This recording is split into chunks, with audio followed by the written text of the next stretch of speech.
हम आपको भी कहेंगे 12 ज्योतिर्लिंग में कथा सुन लो, चारों धाम में कथा सुन लो, और एक बार कभी सीहोर कुबेरेश्वर धाम पर कथा हो रही हो तो 7 दिन बाबा की कथा वहां बैठकर सुन लो, पूरे तीर्थों का फल आपको प्राप्त हो जाता है। क्योंकि कंकर शंकर की तरह, वो कंकर शंकर की भूमि है। वहां का एक एक कंकर तुम चलोगे, एक पत्थर भी उठाओगे और हाथ में रखकर देखोगे तो उसमें शिव नजर आएगा। कुबेरेश्वर धाम की भूमि का यह महत्व है। और वहां से जितने लोग कंकर लेकर आए हो, यहाँ कई लोग बैठे होंगे जो कंकर लेकर आए होंगे, वहां से जितने लोग कंकर लेकर आए हो उनको हाथ में उठाकर देखना, धीरे धीरे पूजन करते रहोगे, उसमें शंकर का एक प्रतिबिंब आपको खुद नजर आने लगेगा, उस कंकर में शिव नजर आने लगेगा। कुबेरेश्वर धाम का कंकर शंकर की एक प्रतिबिंबता है, वहां की मूलता है। इसलिए वहां का रुद्राक्ष कोई पैसे से नहीं मिलता। कोई तुमसे यहां पर आकर कह दे पंजाब में भटिंडा में कि ये सीहोर का रुद्राक्ष खरीद लो 200 रुपए में, 500 रुपए में, 300 रुपए में। सीहोर कुबेरेश्वर धाम का रुद्राक्ष तो सीहोर भी नहीं जाता। तुम रेलवे स्टेशन पर उतर जाओ सीहोर के, या बस स्टैंड पर उतर जाओ सीहोर के, या कहीं उतर जाओ और कोई तुमसे कह दे कि हम तो सीहोर के निवासी हैं, हमारे पास तो सीहोर का कुबेरेश्वर धाम का रुद्राक्ष लो, हम तुम्हें दे देते हैं, 200 रुपये हमें दे दो, 500 रुपये हमें दे दो, हमारे यहाँ ठहर जाओ, हमसे तुम ले लो। ना ना ना, सीहोर का रुद्राक्ष, कुबेरेश्वर धाम का रुद्राक्ष केवल कुबेरेश्वर धाम की भूमि से आप जब हाथ फैलाकर शंकर से अपने लिए, अपनी रोग की मुक्ति के लिए, कार्य सिद्धता के लिए, अपनी तकलीफों को मिटाने के लिए बाबा के आगे हाथ फैलाकर लोगे तो बाबा आपकी झोली में भर कर ही भेजेगा। वो सहज नहीं है।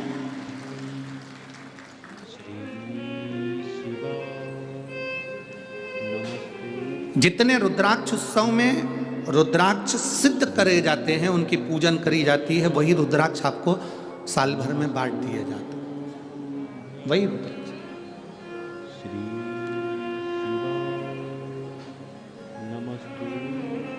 शिव तत्वता, शिव तत्व, उसके सिवाय कुछ भी नहीं। कभी मौका लगे तो एक बार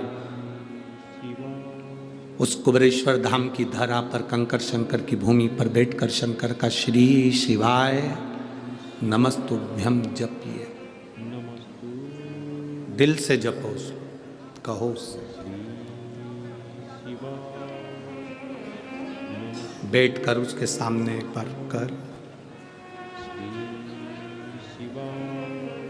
दिल से कहो।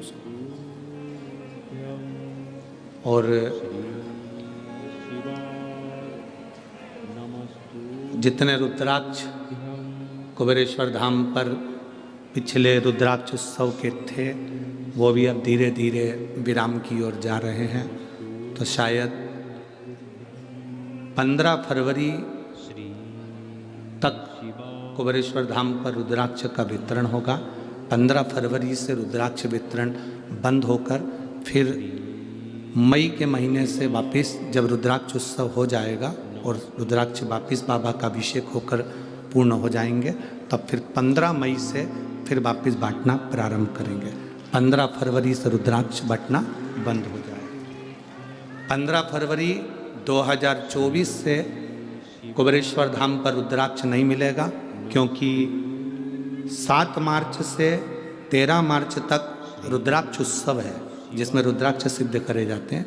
तो 7 मार्च से 13 मार्च तक केवल कुबेरेश्वर धाम पर शिव महापुराण की कथा होगी। आप सबको हमारी तरफ से आमंत्रण है, कथा का रसपान ग्रहण करना। 7 मार्च से 13 मार्च तक शिवरात्रि के पावन अवसर पर, फुलेरा दूज के अवसर पर 7 दिन बाबा की कथा का लाभ लो। 7 दिन नहीं आ पाओ तो 1 दिन, 2 दिन, 3 दिन जैसा समय मिले वैसा बैठकर कथा रसपान करो। उस बीच में रुद्राक्ष नहीं मिलेंगे। रुद्राक्ष उत्सव होगा और रुद्राक्ष वितरण नहीं होगा। रुद्राक्ष वितरण 15 फरवरी को 2024 को बंद होगा, फिर 15 मई 2024 को चालू करेंगे। उस बीच में जो रुद्राक्ष महोत्सव है वो 7 मार्च से 13 मार्च तक होगा, जिसमें बाबा की कथा, भंडारा, भोजन, बाबा का अभिषेक, पूजन अर्चना, जो नियम है रुद्राक्ष उत्सव का वो सब होगा। और उसका लाभ लेना है आप सबको। जो जो कथा सुनते हैं सब प्रेम से पधार कर कथा का लाभ लेकर आपकी ज़िंदगी को सार्थक कर। आनंदित करो।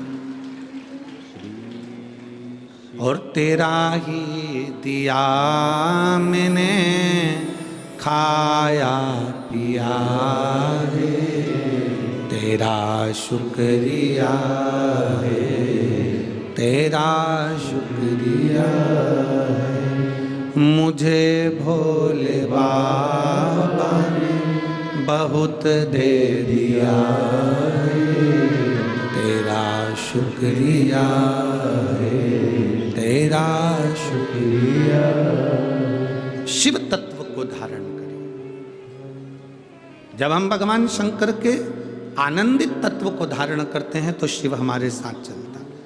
अकेले चलोगे तो सब दूर देखना पड़ेगा, और पिता के साथ चलोगे तो कहीं नहीं देखना पड़ेगा। शंकर को जल चढ़ाओ तो ये समझ लो कि आपने शंकर को अपना हाथ पकड़ा दिया, और आपका पिता आपके साथ कदम से कदम मिलाकर चल रहा है, वो आपको मंजिल तक पहुंचा रहा है। भटकोगे नहीं, भटकना नहीं।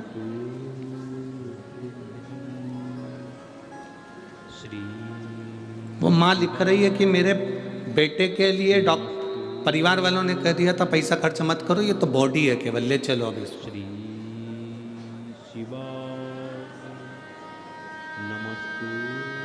उसमें परिवार वाले कह रहे हैं कि ये लोग तो केवल पटक के रखे हैं पैसे के लिए। ऐसा नहीं होता। डॉक्टर भी शंकर का एक रूप होता है।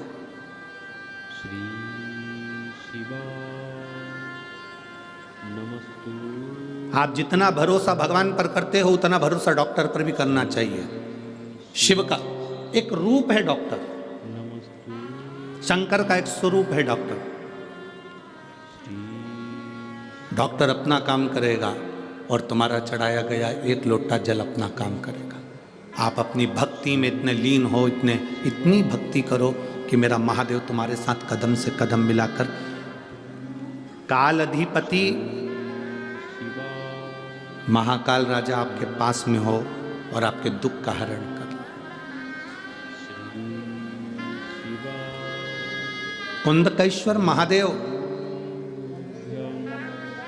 एक नामी कापी है। जो दवाई तुम्हारे शरीर को ना लगे, जो औषधि तुम्हारे शरीर को ना लगे, तुम खाते खाते बहुत समय हो गया, दवाई काम नहीं कर रही, तुम्हें ऐसा लग रहा है कि मेरे ऊपर दवाई का असर ही नहीं हो रहा, मैं तो ठीक ही नहीं हो रही, तो कुंदकेश्वर महादेव का नाम लीजिए। कुंदकेश्वर दवाई वही, डॉक्टर वही, बस उस दवाई को कुंदकेश्वर का नाम लेकर खाकर देखिए, वो दवाई असर करना प्रारंभ करेगी।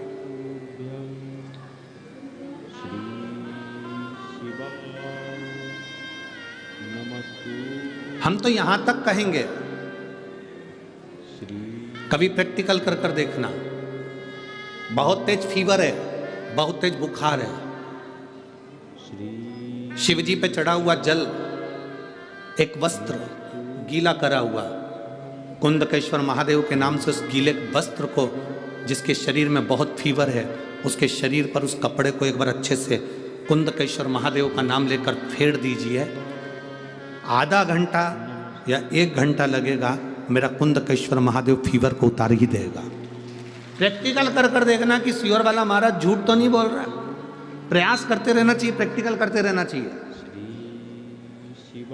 कहीं सियोर वाला महाराज झूठ तो नहीं बोल रहा है, ये प्रैक्टिकल करो कि वो झूठ तो नहीं बोल रहा। और पत्र तुम्हारे भेज देना लिख कर कि आपने झूठ बोला, हमने फीवर देखा था।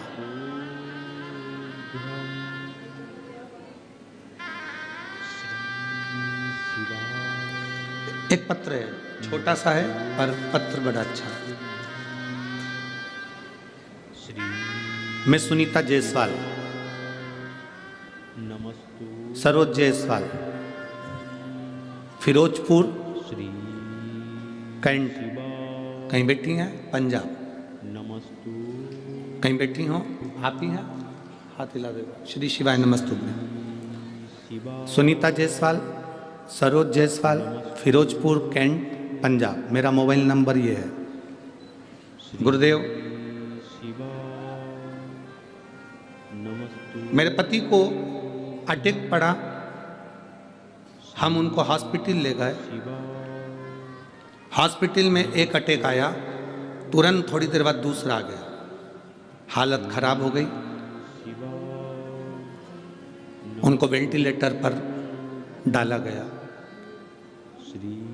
जब वेंटिलेटर पर डाल दिया गया, दवाई लाने के लिए कहा गया, हम वो दवाई कुंदकेश्वर महादेव का नाम लेकर डॉक्टर के हाथ में, सिस्टर के हाथ में दे दी और उन्होंने उस दवाई को चालू करा।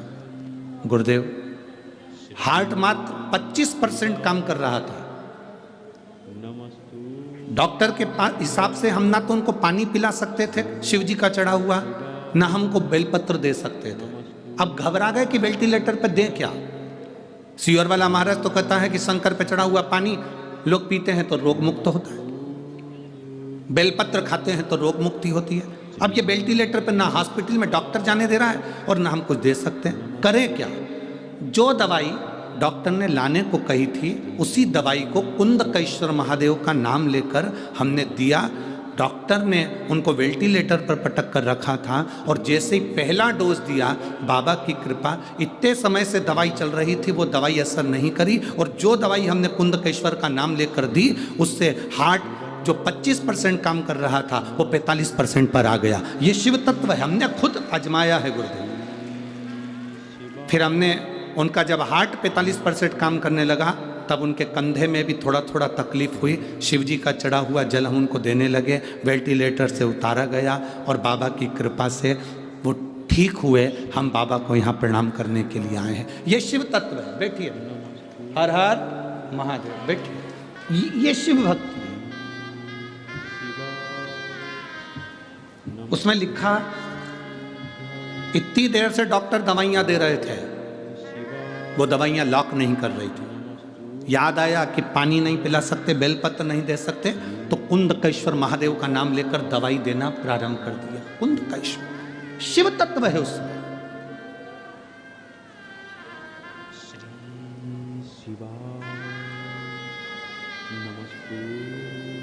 कई लोग कहते हैं ये व्हील चेयर पर चलते हैं, व्हील चेयर पर इनके घुटने काम नहीं करते, कमर काम नहीं करती, पीठ काम नहीं करती, व्हील चेयर पर चलते। हम कहते हैं तुम अपना ध्यान रखो। बरसात में सुबह उठने के बाद जब तुम पानी पीते होगे, व्हील चेयर पर बैठा हुआ व्यक्ति भी पानी तो पीता होगा ना। अगर पानी पीते होगे तो उस पानी को गिलास में पीने की जगह थोड़ा सा हाथ में ले और कुंदकेश्वर महादेव का नाम लेकर उसका आचमन करना प्रारंभ तो करो। 2-4 दिन कर कर देखना, तुम में वो बल मिलेगा, तुम्हें ऐसा लगने लगेगा कि अब मैं खड़ी हो सकती हूँ और चल सकती हूँ। जो दवाई खाते आए हो वो खाओ, जो ट्रीटमेंट कराते आए हो आओ, जैसा करते आए हो वैसा करो, पर उसमें कुंदकेश्वर महादेव की भक्ति का बल बढ़ना चाहिए। उसमें एक विश्वास। और अच्छी तरह से समझ लो, जिस घर में बच्चे मंद बुद्धि होते हैं या बुद्धि उनकी कमजोर होती है, मुंह में से राल टपकती रहती है, दृष्टि नहीं होती, हाथ पैर से विकलांग होते हैं या शरीर पूरी तरह से बेकार होता है, बच्चे में विवेक नहीं होता, लोग कहते हैं इसमें अक्ल नहीं है, बुद्धि नहीं है, इसका विकास नहीं हो पा रहा, ये सब बच्चे 18 साल के हो गए, ये 7 साल का रह गया, इसमें विवेक नहीं है। हम उनके लिए भी कहेंगे, गाय अपने बछड़े को जब दूध पिलाए, और गाय जब बछड़े को दूध पिलाए तो बछड़ा जब दूध पीता है तो उसके मुंह में फेन आ जाता है। दोनों साइड में बछड़े के मुंह में फेन आएगा, उस फेन को चम्मच में निकाल लीजिए और अमावस्या का दिन हो, उस दिन कुंदकेश्वर का नाम लेकर उस बच्चे को जो मंद बुद्धि है उसको 2-3 अमावस्या लाकर उस दूध का फेन, बछड़े के मुंह का फेन उस बच्चे को पिलाना प्रारंभ करिए। बच्चे का माइंड काम करना प्रारंभ करेगा, धीरे धीरे विकास करेगा। कुंदकेश्वर महादेव की भक्ति आनंदता देती है। कुंदकेश्वर महादेव कोई साधारण नहीं है।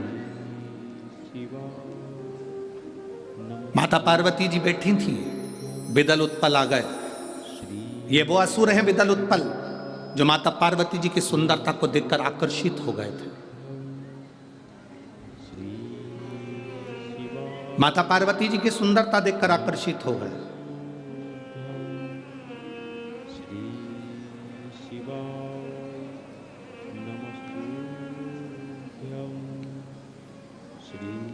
देवता और असुर इनमें एक अंतर भारी होता है। देवता बगीचे में लगे हुए फूल को देखकर खुश हो जाते हैं और असुर उस फूल को तोड़कर कुचल देते हैं। कोई सुंदर दिख रहा है ना, उसको देखकर प्रसन्न हो मना नहीं है, पर उसकी सुंदरता को कुचलने का कार्य ना करें। उसकी सुंदरता को कुचलने का कार्य ना करें।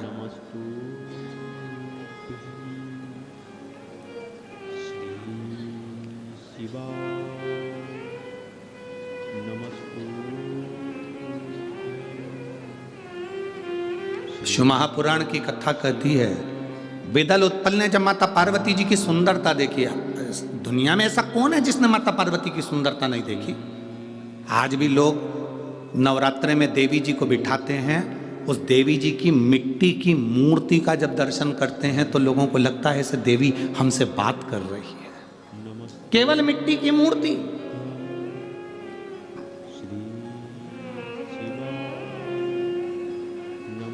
तुम्हारे भटिंडा में बहुत मंदिर होंगे, सारे मंदिर में घूम लेना, एक देवी जी का मंदिर है, उस मंदिर में चले जाना। दुर्गा जी का मंदिर, देवी जी का मंदिर, माता रानी का मंदिर, उस मंदिर में जाना। राम जी के पास में भी सीता जी होंगी, कृष्ण भगवान के पास में राधा जी होंगी, ब्रह्मा जी के पास में ब्रह्माणी होंगी, भगवान नारायण के पास में स्वयं लक्ष्मी होंगी। और एक बार दुर्गा जी के मंदिर में जाना, देवी के मंदिर में जाना, उस देवी की प्रतिमा का मुखाग्रविंद का दर्शन करना, उनकी सुंदरता का दर्शन करना, आपको लगेगा कि माँ कितनी सुंदर है, माँ का स्वरूप कितना सुंदर है।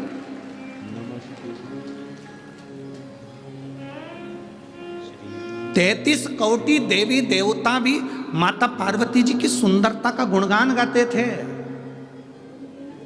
पार्वती मैया किसी ब्यूटी पार्लर में नहीं जाती थी।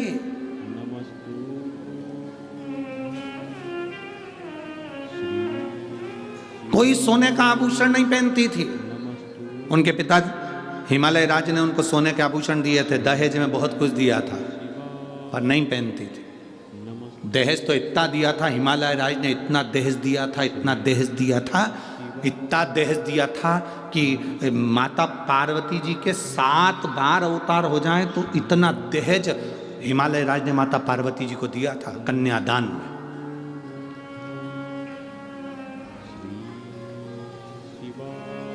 इतना दहेज दिया था। जब विदा होने लगी, शंकर भगवान ने पार्वती जी से कहा चलें? पार्वती जी बोली चलो।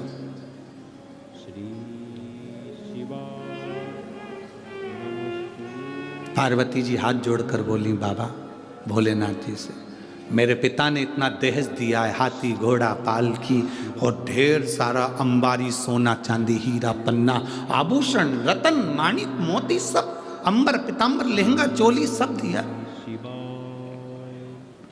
शिव जी ने कहा कि अभी यहीं रहने दो, तुम हमारे साथ पहले कैलाश पे चलो, वहां रखने की अगर व्यवस्था हो तो ले चलना। वहां अगर रखने की व्यवस्था हो तो ले जाना, मना क्या है? पिताजी का ही तो घर है, रखे रहने दो।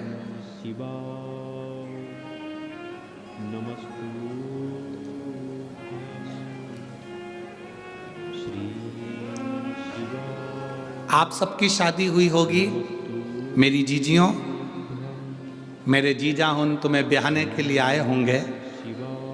आप सबकी जब शादियां हुई होंगी और मेरी जीजियों तुम्हारे कन्यादान में ढेर सारा सामान दिया होगा, बर्तन इतने बड़े बड़े भगोने, बड़े बड़े थालियाँ, गिलास, चम्मच, बर्तन, कपड़े, अलमारी, सामान सब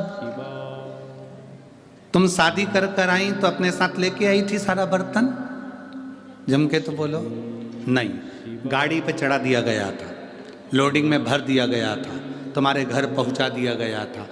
तुम शादी के 2 महीना, 4 महीना, 6 महीना, 8 महीने तक तो तुम अपने घर के बर्तन को भी नहीं देख पाई थी कि रखे कहाँ है। बोलो दी जीजियो, सही है कि गलत है? कहाँ पड़े हैं बर्तन तुम्हें नहीं मालूम, कहाँ पड़ा है सामान तुम्हें नहीं मालूम, तुम तो पटक दी। क्यों?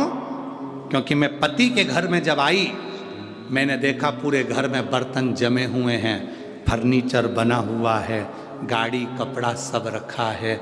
मेरे कपड़े की क्या ज़रूरत, मेरे बर्तन की क्या ज़रूरत। सास ने कहा बेटा तुम्हारे बर्तन मम्मी रख दो, बोरे में भरे, बड़े बड़े बारदान में भरे, सिले ऊपर टांग पर, कहीं भंडारे में उनको पटक दिया। आज तक तुम्हारी शादी के बर्तन बोरे में बंधे हुए भरे हुए आज तक पड़े होंगे, अभी तक नहीं निकले। वो तो तुम जब अलग होगी घर से तब तुम्हारे बर्तन उठा के ले जाओ। बोलो सही है कि गलत है? तब उठा के ले जाओ। वो बर्तन आज तक रखे, सामान आज तक रखा है, अभी तक नहीं छुआ गया। पड़ा की पड़ा ही है, रखा की रखा ही है। क्यों? वो बर्तन की आज तक जरूरत नहीं पड़ी, क्योंकि बाबा ने मेरी जीजियों तुमको जो मेरा जीजा मिला है ना, वो साधारण नहीं है। तुम्हारे मुंह से आवाज निकलती और मेरा जीजा ला कर दे देता है, तो बर्तन की क्या जरूरत है? बर्तन की क्या जरूरत है?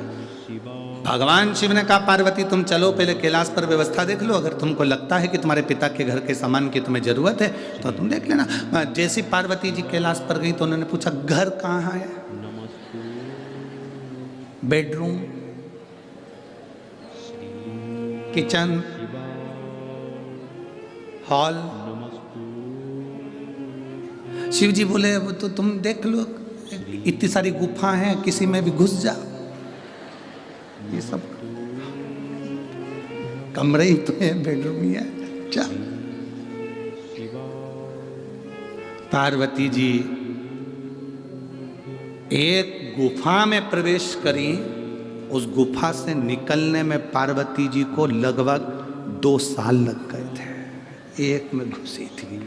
पार्वती जी बोली इतना बड़ा बंगला मैंने कभी नहीं देखा, मेरे पिता के यहाँ नहीं देखा। शिव जी ने पूछा वो बर्तन और वो दहेज का सामान पिताजी की यहीं रहने दो, क्योंकि कहीं रख के भूल गए तो मिलेंगे नहीं। जब 2 साल में तो वापिस लौट के आई हूँ तो बर्तन और जेवर कहाँ रख के भूल जाऊँ पता।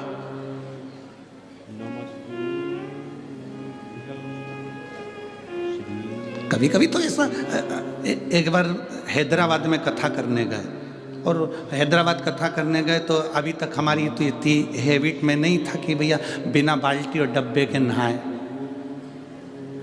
अब हैदराबाद कथा करने गए और वहाँ उन्होंने बाल्टी डब्बा कुछ दिया ही नहीं होटल में। अब वो हमने आशीष से कहा, आशीष सवेरे सवेरे उठे तो नहाए कैसे? तो कहे गुरुजी वो ऐसी बटन दबा दो, वो ऐसी लाइट की बटन थी, उसको ऐसे ऐसे। हमने कहा 1 2 3 नंबर दबाओ और ऊपर से पानी आएगा, नहा लो।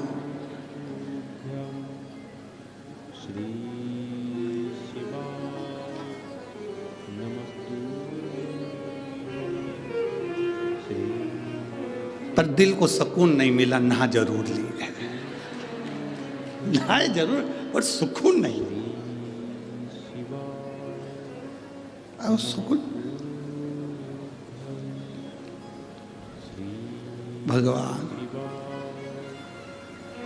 गजब की होटल है।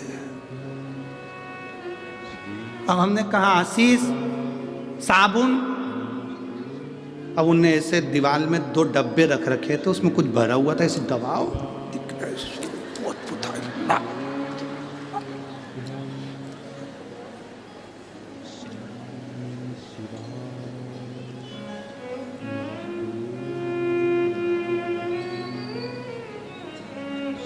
अब अपन तो अपने साबुन से नहाए सो तो बात करे क्या।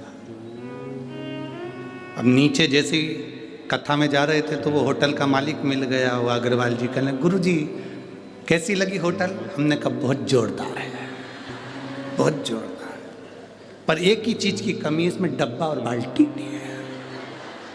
इसमें डब्बा बाल्टी, तुम्हें हैदराबाद की कथा अगर टीवी पर डली हो तो हमने उसमें भी ये प्रसंग कहा है कि भाई डब्बा बाल्टी तो दो, भले कछु नहीं दो।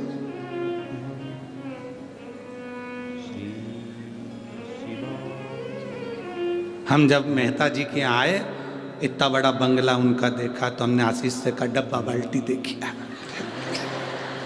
तो जा पहले देख के आ, जा तो जा।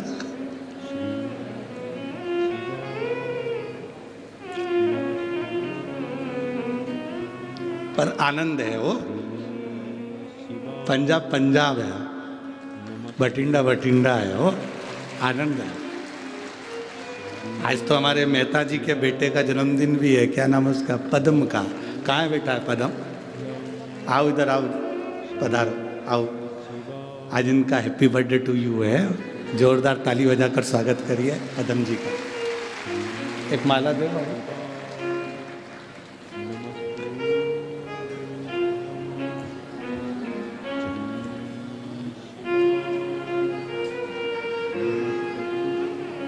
बच्चा व्यवस्था में लगा रहता है तो मिलना भी नहीं होता, रोज आरती में भी नहीं आना होता इसका।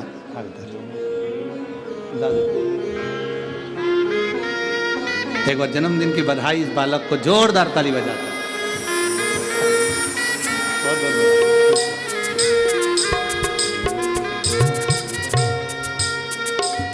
शिव तत्व हर हर महा,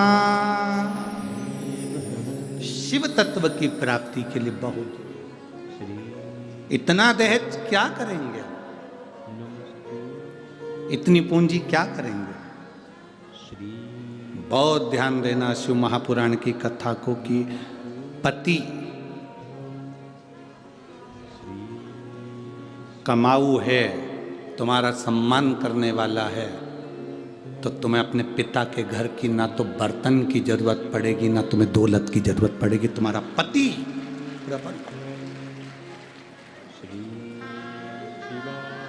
तुम्हें दौलत की जरूरत नहीं है।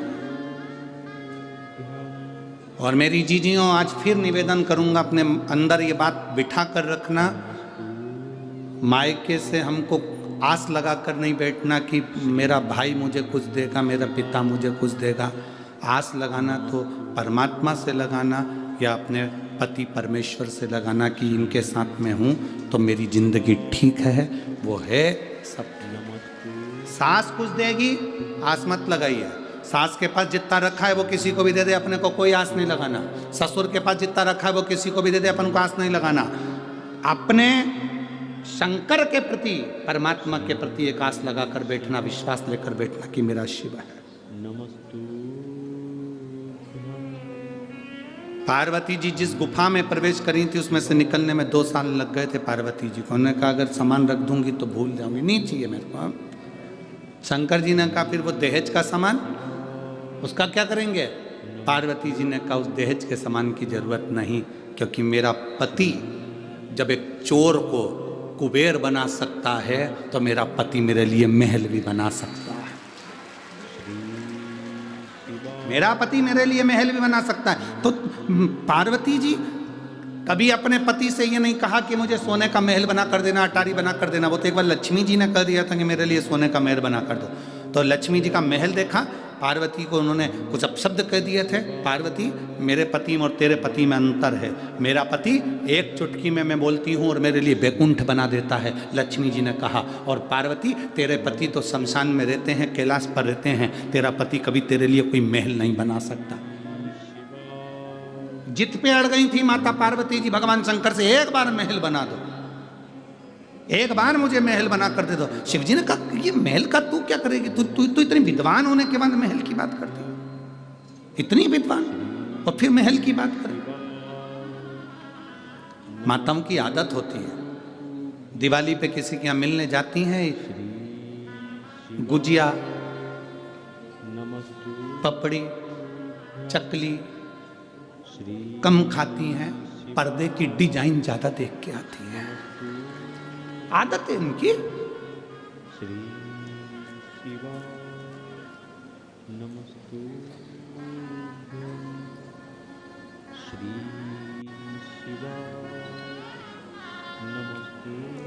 देख लिया, अब मुझे सोने का महल चाहिए। बस एक बार जिद करी थी माता पार्वती जी ने शंकर जी से, मुझे सोने का महल चाहिए। क्या करोगी महल का? बस मेरा मन है, बना दो। सोने का महल बनवाया, उसका मुहूर्त करवाया, लक्ष्मी जी को भी दिखाया कि ये सोने का महल है। तुझे लगता था कि मेरा पति नहीं बना सकता, तेरे बैकुंठ से 4 गुना सुंदर है। सोने की दीवाल, सोने के पर्णकोटे, सोने की ईंट, सोने का कालीन, रतन जड़ी सिंहासन इस बीच समुद्र में बनाया था। विशर्वा जी पूजन कराने आए थे। शिव जी ने सोच लिया था कि ये सोने के महल में हम नहीं रह सकते, ये महल विशर्वा जी ले लें। और विशर्वा जी ने जब पूजन कराई तो उसकी दक्षिणा में वो सोने का महल मांग लिया था। तो पार्वती जी दुखी होकर कहती हैं, इस सोने के महल में एक दिन आग लगेगी विशर्वा, तेरे घर में कोई दिया जलाने वाला नहीं बचेगा। और वो महल रावण को मिला था और उसमें आग लगी थी, आग लगी थी उसमें। देखा देखी में कभी कोई काम ना करिए। देखा देखी में एक बार काम बिगड़ता है तो बिगड़ता ही जाता है।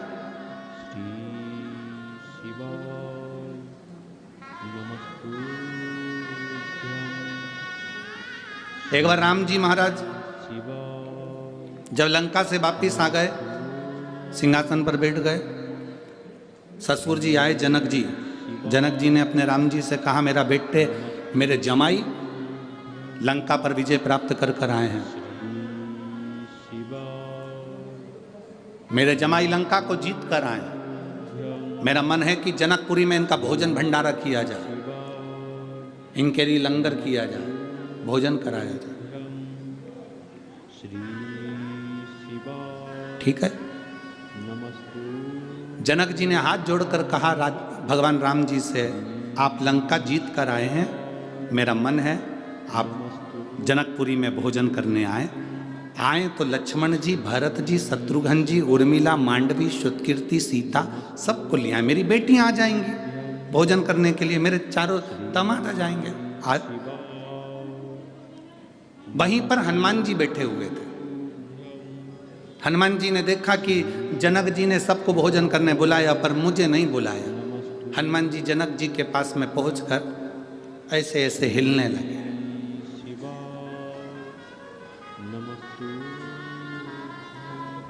राम जी ने इशारे में कहा हनुमान। हनुमान जी सीधे खड़े हो गए तो पूंछ हिलाने लगे और वो पूंछ जनक जी को लग रही थी। लक्ष्मण जी ने जो देखा हनुमान जी को तो हनुमान जी ने पूंछ हिलाना बंद कर दी, एकदम सीधी। हनुमान जी सीधी पूंछ कर कर जनक जी की ओर मुंह करके खड़े हो गए। राम जी ने पूछा क्या हो क्या रहा है तुझको हनुमान? हनुमान जी कुछ नहीं बोले और जनक जी से बोले, तुमने राम जी को भोजन करने बुलाया, लक्ष्मण जी को भोजन करने बुलाया, भरत जी को भोजन करने बुलाया, शत्रुघ्न जी को भोजन करने बुलाया, उर्मिला, मांडवी, श्रुतकीर्ति सबको भोजन करने बुलाया और हमारे कारण तो विजय मिली, सारे बंदरों ने साथ दिया और तुमने हमको ही भोजन करने नहीं बुलाया। जनक जी बोले गलती हो गई। जनक जी ने कहा राम आते आते हनुमान जी को भी ले आना। ठीक है। अब जितने बंदर खड़े थे ना सब आ गए जनक जी के पास। हम कहां से आए? अकेले हनुमान, हम भी तो हैं। जनक जी ने कहा राम आओ तो इन सारे बानरों को ले आना हो। जनक जी तो कहकर चले गए। राम जी ने रात को अर्जेंट मीटिंग बुलाई, हनुमान जी को बुलाया, बंदरों को बुलाया। हनुमान जी से कहा देख हनुमान, शादी होने के बाद पहली बार मैं ससुराल में जीने के लिए जाऊंगा, भोजन करने जाऊंगा, मेरी इज्जत मत गिरा देना। तुम बंदर हो, ध्यान रखना, आराम से बैठकर खाना। जितने बंदर जा रहे हैं इन सबको समझा दे। हनुमान जी ने कहा तुम चिंता मत करो, जैसे तुम्हारी ससुराल वैसे हमारी ससुराल, तुम टेंशन मत लो, रत्ती भर भी गड़बड़ी नहीं होगी। सारे बंदरों को हनुमान जी ने आधी रात को मीटिंग बुला करके दिया, देखो रे बंदरों, जैसे मैं खाऊं वैसे खाना, जैसे मैं बैठूं वैसे बैठना, जैसा मैं करूं वैसे करना, मुझे देखते रहना और आराम से खाते रहना। ठीक है? बंदरों ने कहा बिल्कुल चिंता मत करो। हनुमान जी बोले राम जी की ससुराल है, इसका ध्यान रखना। सारे बंदर बोले तुम चिंता मत करो, जैसे राम जी की ससुराल वैसे हमारी ससुराल। आप चिंता मत करो। सब गए, इधर राम लक्ष्मण भरत शत्रुघ्न सब बैठ गए, उर्मिला मांडवी श्रुतकीर्ति सीता सब बैठ गई। उधर सामने हनुमान जी और उनकी पूरी बंदर सेना बैठ गई। चांदी की थाली, सोने के कटोरे, पूड़ी सब्जी भजिया पकोड़ा गुलाब जामुन इमरती सब आया। बाद में आया लेसुए का अचार, गोंदे का अचार। यहाँ क्या बोलते हैं, लेसुआ की गोंदा? वो गोल गोल आता है, गोंदा बोलते हैं, लेसुआ बोलते हैं, जो भी बोलते हो। गोंदे का अचार आ गया। कई लोग उसको आंवला भी जानते हैं, आंवले का भी अचार, गोंदे का अचार, लेसुए का अचार। सामने जैसे ही अचार आया, हनुमान जी ने मन में सोचा, ये गुलाब जामुन तो मैं पहले भी खा चुका हूं, जलेबी भी पहले बहुत खाई, पूड़ी कचौड़ी भी बहुत खाई, ये नया आइटम दिख रहा है, यही खाना। हनुमान जी ने रोटी का टुकड़ा तोड़ा, आंवले के अचार में जैसे ही लगाया, लगाते से ही गुठली उचक गई, गोंदे की लेसुए की गुठली उचक गई। हनुमान जी पकड़ने को दौड़े, जय श्री राम, पकड़ के नीचे, थाली ऊपर। जितने बैठे थे लाइन से सबने देख लिया, ऐसा ही करना है। अब वो इधर वाले उचक के इधर आ रहा, इधर वाले इधर आ रहा है। पूरी जनक जी की रसोई घर में थाली थाली, भोजन भोजन सब। राम जी ने पूछा, हनुमान ये क्या कर रहा है? प्रभु मैंने ही कहा था मेरे जैसे करना। देखा देखी में काम बिगड़ जाता है। तुम किसी की देखा देखी करोगे, काम बिगड़ जाएगा। कोई तुमसे कहे कि मैंने ये करा था तुम भी ऐसा करो, ना ना ना ना, जैसा तुमसे सदे। कोई कहे हम तो एकादशी का व्रत करते हैं, उसमें कुछ भी नहीं खाते, केवल प्राण खाते, तो ऐसा व्रत ना करिए कि तुम भूखे रहो, तुम्हारा बीपी ऊंचा नीचा हो गया, शुगर ऊपर नीचे हो गई, तुम्हें ले जाकर लोग हॉस्पिटल पहुंच रहे हैं, कहीं तुम्हारा बीपी की जांच करा रहे। अरे इससे तो बढ़िया प्रेम से फरियाल कर ले, अच्छे से रह ले, व्रत अच्छे से कर लो। ऐसा देखा देखी में उसने करा था तो मैं भी करूंगी, उसने ऐसा करा था तो मैं भी करूंगी, ना ना ना ना। देखा देखी में काम बिगड़ जाता है। कक्षा 8वीं का पेपर, बच्चे के पीछे बैठे, एग्जाम का टाइम, लिखने के लिए आ गया, दिल्ली की सबसे बड़ी मीनार का नाम लिखो।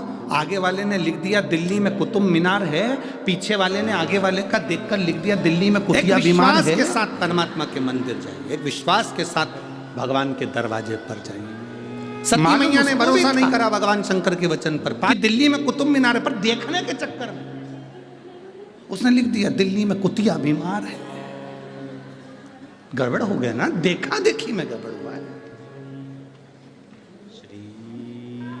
कभी देखा देखी नहीं करना। कोई तुमसे कहे मैं तो सवेरे 4 बजे से उठ के शंकर जी के मंदिर जाती हूँ, उससे कह देना तू जा, मेरे से नहीं पड़ेगा। तुम तो आराम से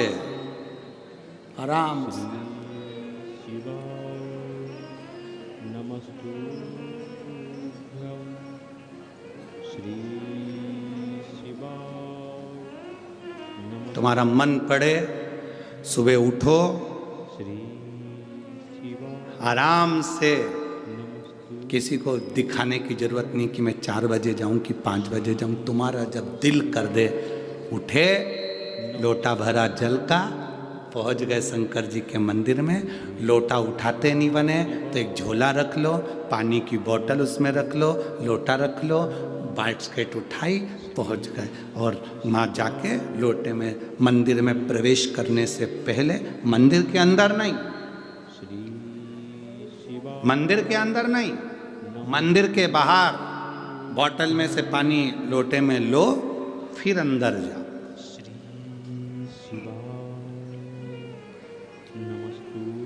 मंदिर में नहीं। कई लोगों की आदत होती है मंदिर के अंदर जाके लोटे में पानी भरते हैं, फिर भगवान को ना ना।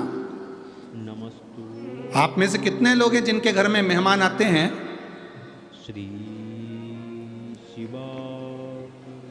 और मेहमान के सामने ही सारा काम करते हैं?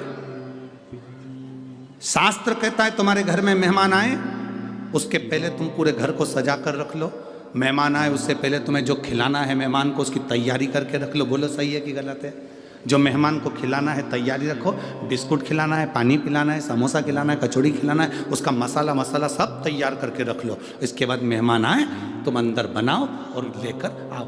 मेहमान के सामने वो सोफे पे बैठे और तुम कढ़ैया वड़ैया सब लेके आ गई, चूल्हा वूल्हा लेके अब यहीं तेलेंगे और बैठ गई तले।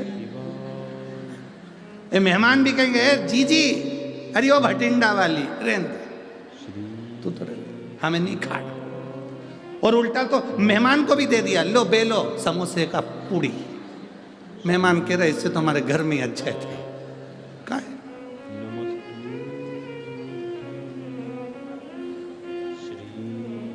कई लोगों की आदत रहती है मेहमान के इतने परेशान हो जाते। एक व्यक्ति तो इतना परेशान हो गया था, मेहमान से इतना परेशान हो गया कि उसने अपनी 3 लड़की थी, तीनों लड़की का नाम अलग अलग रख दिया।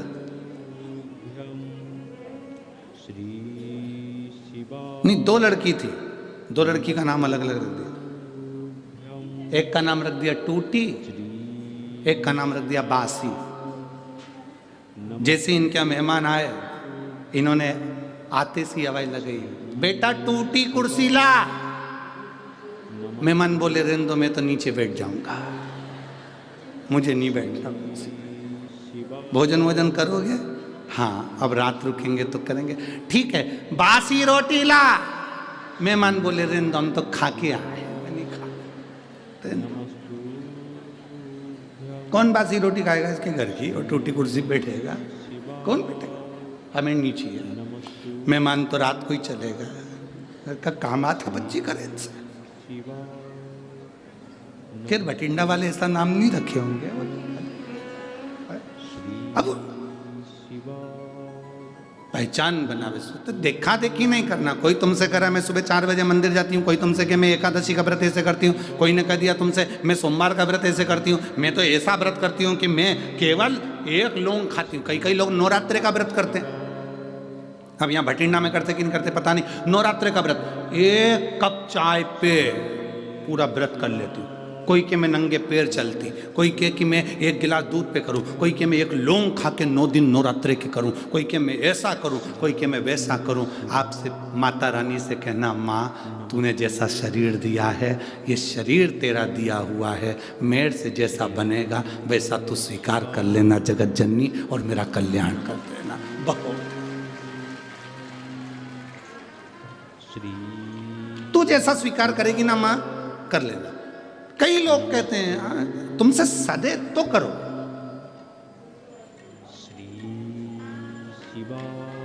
हमसे भी कई बार जजमान पूछते हैं हम शिव पुराण की कथा करवा रहे हैं, व्रत करना पड़ेगा क्या? मत करो।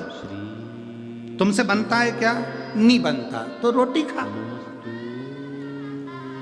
अब हम तुमसे कह देंगे नहीं तुम्हें व्रत करना पड़ेगा, और व्रत करना पड़ेगा पूरी शिवरात्रि इसमें शिव महापुराण में, और मालूम पड़े तुम व्रत कर लो और व्रत करके तुम्हारा शुगर ऊंचा नीचा हो गया, बीपी ऊंचा नीचा हो गया। हमें क्या मालूम कि तुमको शुगर की बीमारी की बीपी की बीमारी ऊंचा नीचा हो गया, तुम हॉस्पिटल में पड़े इंसुलिन ले रहे पड़े हुए, और हम कथा कह रहे हैं मन तुम्हारा लग नहीं रहा क्योंकि परिवार का व्यक्ति हॉस्पिटल में पड़ा। तो क्या मतलब है ऐसी कथा करने से?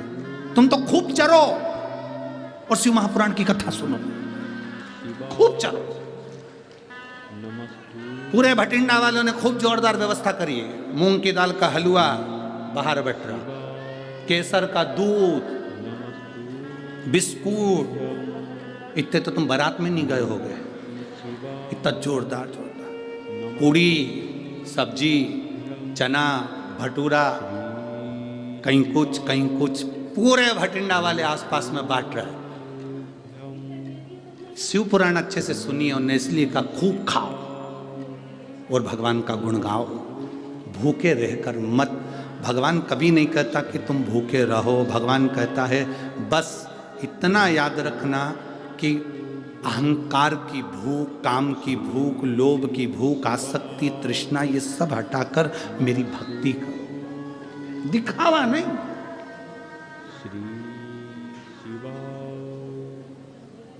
शिव को अपना बनाने का प्रयास करो। शंकर जब तुम्हारा होगा तुम शिव के होगे तो सुख का अनुभव हो जाएगा। सुख का अनुभव। बिदल उत्पल असुर हैं, देवता और असुर में अंतर है। देवता फूल को देखते हैं तो खुश होते हैं, असुर फूल को देखता है तो कुचलने को तैयार होता है, तोड़ने को तैयार होता है। किसी बगीचे में घूमने जाओ और तुमको फूल पसंद आए तो उसको तोड़िए मत, लगे रहने तो अच्छा लग रहा है। जब आपको अच्छा लग रहा है तो दुनिया को अच्छा लगेगा। किसी बगीचे में घूमने जाओ, कोई चीज तुम्हें अच्छी लग रही है, उसको लगे रहने तो तोड़ो नहीं, तोड़ना नहीं। बगीचे का ध्यान रखना आपकी जवाबदारी है, हमें तोड़ना नहीं है। पर कई ऐसे उद्दंडी आते हैं कि उनको अच्छी चीज लगी हुई पसंद ही नहीं आती, वो तोड़े बिना रहते ही नहीं है। 2-3 हमारे साथ भी है। श्री शिवा नमस्तु। पसंद आए उसको रहने दो, अच्छा लग रहा है ना, सुंदर है ना, लगे तोड़ना नहीं। नमस्तु श्रेष्ठता। श्री किसी ने पूछा, गुरुजी हम कहाँ बैठकर भगवान शंकर का भजन करें कि शंकर जी हमारे मन की बात सुन ले। हम कहाँ बैठकर भगवान शंकर का भजन करें कि शिव जी हमारे मन की बात सुन लें। हम उनसे कहते हैं,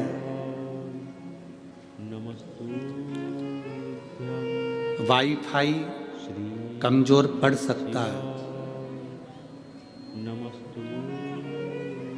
वाईफाई कमजोर पड़ सकता है, पर मेरे शंकर का वाईफाई इतना हाई फाई है कि कभी कमजोर पड़ता ही नहीं है।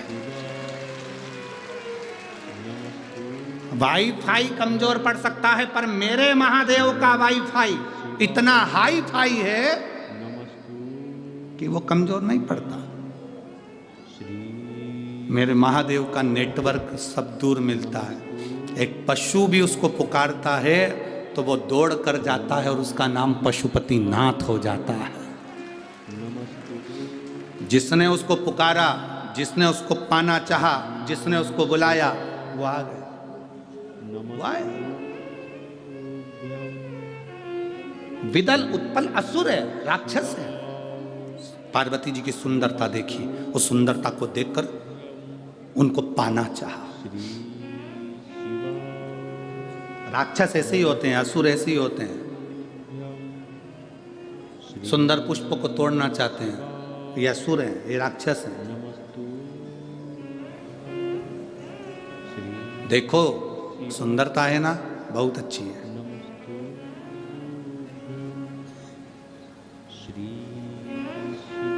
किसी का घर सुंदर लग रहा है ना, सुंदरता अच्छी है।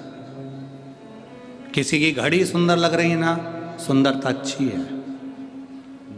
घर देखो सुंदर, किसी व्यक्ति को सुंदर को देखो, किसी की घड़ी सुंदर देखो, सब सुंदरता देखो, साथ में उस परमात्मा को धन्यवाद दो कि तूने गजब की कारीगरी करवाई। मकान बनाने वाले ने क्या मकान बनाया, और प्रभु तूने इंसान को कितना सुंदर बनाया। जब इंसान इतना सुंदर है तो मेरे महादेव तू कितना सुंदर होगा। ये विचार अपने भीतर लेकर कि तेरी प्रतिमा इतनी सुंदर, तू कितना सुंदर होगा। तेरी प्रतिमा इतनी सुंदर, तू कितना सुंदर होगा। तू कितना सुंदर होगा। जरा विचार करिए कि वो कितना सुंदर होगा। इसीलिए मैनू नचना भोले दे नाल, आज मैनू नच ले।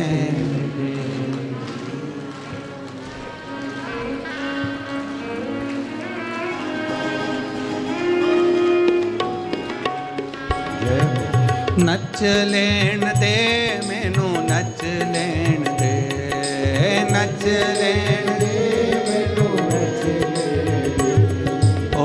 ਲੈਣ ਦੇ ਮੈਨੂੰ ਨੱਚ ਲੈਣ ਦੇ ਨੱਚ ਲੈਣ ਦੇ ਮੈਨੂੰ ਨੱਚਣਾ ਭੋਲੇ ਦੇ ਨਾਲ ਅੱਜ ਮੈਨੂੰ ਨੱਚ ਲੈਣ ਦੇ ਮੈਨੂੰ ਨੱਚਣਾ ਭੋਲੇ ਦੇ ਨਾਲ ਅੱਜ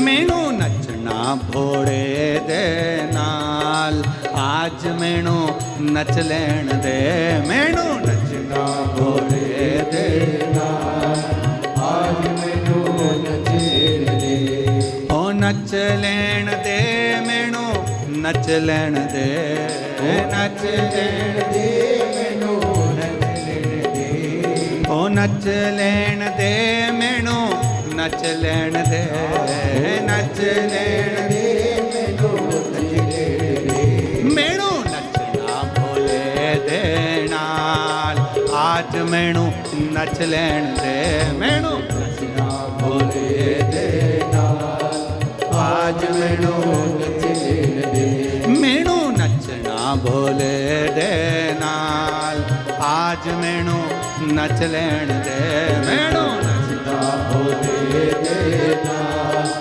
ਅੱਜ ਮੈਨੂੰ ਨੱਚ ਲੈਣ ਦੇ ਸੰਭੋ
अपने भोले की जोगन बन के, अपने भोले की जोगन बन के, पैरा दे विच घुंघरू बंद के, पैरा दे विच घुंघरू बंद के, अपने भोले की जोगन बन के, अपने भोले की जोगन बन के, अथर लिया हो अथर लिया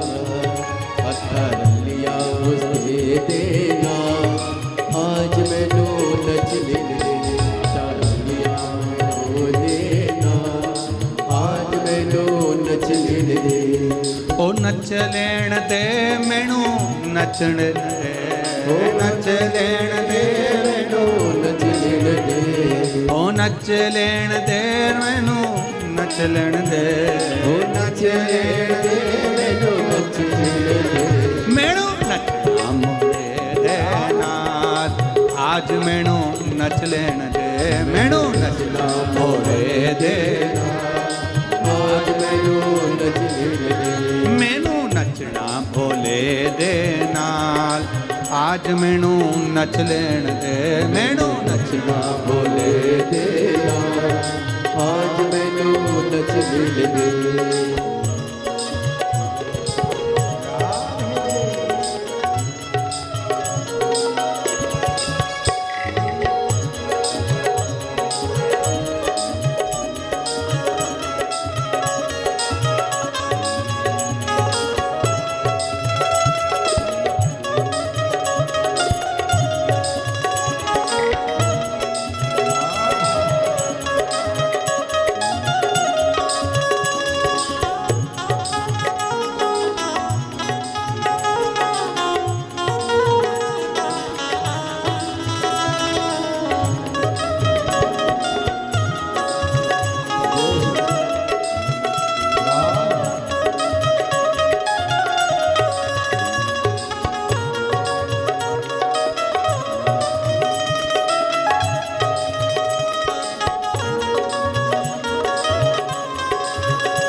भोले की भोला मेरा मैं भोले की भोला मेरा हो मैं भोले की भोला मेरा मैं भोले की भोला मेरा कुबरेश्वर विच करूं बसेरा कुबरेश्वर विच करूं बसेरा मैंने छोड़ दिया मैंने छोड़ दिया मैंने छोड़ दिया घर बार आज मैनू नच लेण दे मैंने छोड़ दिया घर बार आज मैनू नच लेण दे ओ नच लेण दे मैनू नच लेण दे नच लेण दे मैनू नच लेण दे ओ नच लेण दे मैनू नच लेण दे ओ नच लेण दे मैनू नच लेण दे नचना भोले दे आज मैनू नच लेण दे नचना भोले